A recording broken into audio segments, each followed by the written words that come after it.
எங்கே வந்திருக்கோன்னு பார்த்தீங்கன்னா, மறையூர் ஏரியாவில். இந்த நாட்களில் வந்து எஸ்டேட் பகுதியிலேருந்து அதிகமானவர் வந்து மறையூருக்கு தான் வராங்க. மறையூர் வந்து வளர்ந்துக்கிட்டே இருக்குது. இதுக்கு பக்கத்தில் தான் காந்தலூர் அப்படிங்கக்கூடிய சுற்றுலா இடம் இருக்குது. மறையூரில் வந்து சர்க்கரை ஃபேமஸ் அப்படின்னா, காந்தலூரில் வந்து வெள்ளைப்பூடு ஃபேமஸ்ஸு, ஆப்பிள் தோட்டங்கள் பலது இருக்குது. நம்ம சொல்லிக்கிட்டே போகலாம். இருந்தாலும் இங்கே வரக்கூடிய நமக்கு வந்து ஆரோக்கியமாக வாழ்வதற்கு ஏதாவது தடை இருக்கா?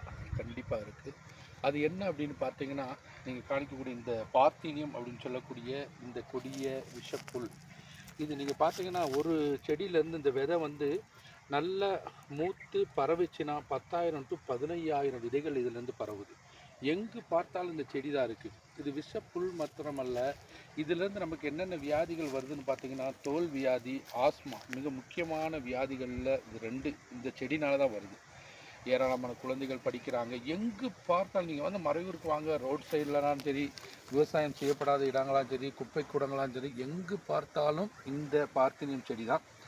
தயவு செய்து சம்மந்தப்பட்ட அதிகாரிகள், அரசு அதிகாரிகள், பஞ்சாயத்து தேவையான இந்த பார்த்தீனியம் செடியை ஒழிப்பதற்கு நடவடிக்கை எடுங்க.